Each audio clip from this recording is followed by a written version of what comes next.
पूर्व मुख्यमंत्री एवं नेता प्रतिपक्ष जयराम ठाकुर ने मुख्यमंत्री सुखविंदर सिंह सुक्खू के उस बयान पर पलटवार किया है जिसमें उन्होंने कहा कि नेशनल हेराल्ड कांग्रेस का अखबार है और वे उसे विज्ञापन दे रहे हैं और देते रहेंगे। मंडी में आयोजित पत्रकार वार्ता में जयराम ठाकुर ने कहा कि नेशनल हेराल्ड अखबार के माध्यम से गांधी परिवार ने जो भी बेनामी संपत्ति एकत्रित की है अब उसकी जाँच हो रही है। ये वो अखबार है जिस पर गांधी परिवार का एक छत्र राज चल रहा है। इसके माध्यम से भ्रष्टाचार के नए आयाम स्थापित किए गए हैं। इस अखबार की हिमाचल प्रदेश में एक भी कॉपी नहीं आती, फिर भी इसे 2 करोड़ से अधिक के विज्ञापन दे दिए गए हैं। उन्होंने कहा कि अगर प्रदेश की बात करें तो यहाँ लोग सरकारी मदद के अभाव में अपने गहने गिरवी रखकर इलाज करवाने को मजबूर हो रहे हैं। कर्मचारियों और पेंशनरों को देने के लिए पैसे नहीं है, जबकि सरकार कांग्रेस की अखबारों को करोड़ों के विज्ञापन जारी कर रही है। Public relation department DAVP rate पर विज्ञापन देता है, लेकिन नेशनल हेराल्ड अखबार को पैसा देने में इन नियमों को भी दरकिनार किया गया। एक तरह से इन्हें दान के रूप में ये पैसा दिया गया है जो कि नहीं दिया जा सकता। जयराम ठाकुर ने कहा कि इससे साफ जाहिर होता है कि कांग्रेस पार्टी और भ्रष्टाचार एक दूसरे के पर्यायवाची है। और कल मैं उनके स्टेटमेंट देख रहा था कि नेशनल हेराल्ड हमारा अखबार है, हम जितना मर्जी जब मर्जी जो है हमारी सरकार उसको ऐड दे, आपको क्या आपत्ति है? हमें कोई आपत्ति नहीं है। आपने आज हिमाचल प्रदेश में ऐसी स्थिति है कि गरीब आदमी को अपने जेवर बेच करके अपने इलाज का इंतजाम करना पड़ रहा है।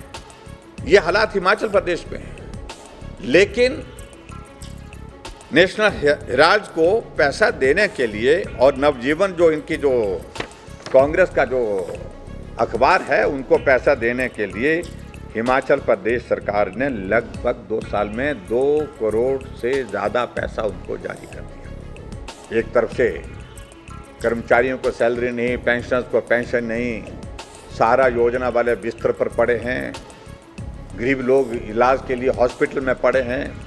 पूरा हिमाचल प्रदेश मरने के लिए छोड़ दिया इस तरह। ये हालात हिमाचल प्रदेश सरकार के। और ये जो पैसे दिए गए, मैं तो हैरान हूँ कि एक तारीख को 2 बार पैसे दिए गए। 29 तारीख को 2,10,000 रुपये दिए गए, 29 तारीख को 4,20,000 दिए गए, फिर 18 तारीख 2025 को 8,40,000 दिए गए, और उसके बाद उसी तारीख को 18 फरवरी 2025 को 8,20,000 रुपये दिए गए। और इसमें सबसे इम्पोर्टेंट चीज़ है कि जो हमारा पब्लिक रिलेशन डिपार्टमेंट है उनकी ओर से जो DAVP रेट्स होते हैं उनको भी वॉयलेट किया गया है।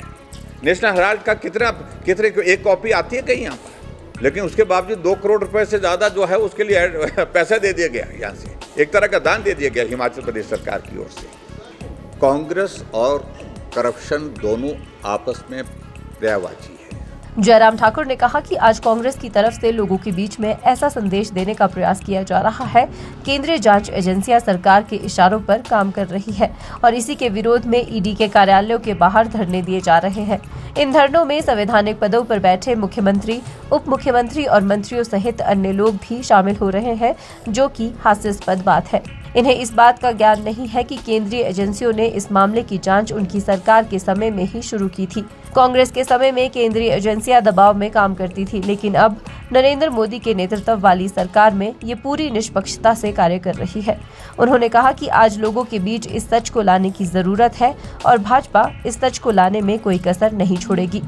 मैं देख रहा था कि पिछले 2 दिनों से एक पूरे देश भर में चल रहा है ED के खिलाफ, ED के दफ्तर के बाद धरने, प्रदर्शन, नारे, और जो लोग संवैधानिक दायित्व पर हैं वो लोग भी जा कर के उस धरने में, उस प्रदर्शन में हिस्सा ले रहे हैं।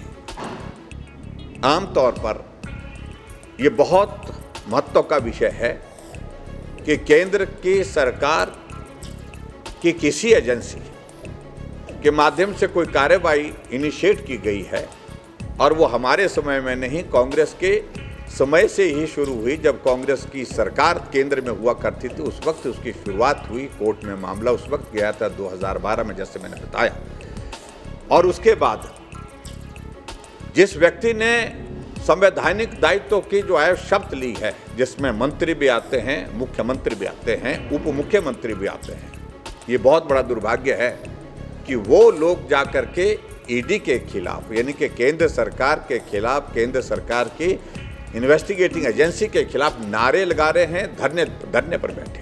और हमारे हिमाचल प्रदेश के मुख्यमंत्री, ये शायद मुझे लगता है कि उनके समझ में ये सारी चीज़ें है ही नहीं, वो समझ नहीं पा रहे हैं कि है क्या मामला, हुआ क्या है, और ना बहुत ज़्यादा वो समझने की आवश्यकता महसूस करते हैं। उनका वो स्वभाव भी उस तरह से है। आप देख रहे हैं हिमाचल न्यूज़ 24।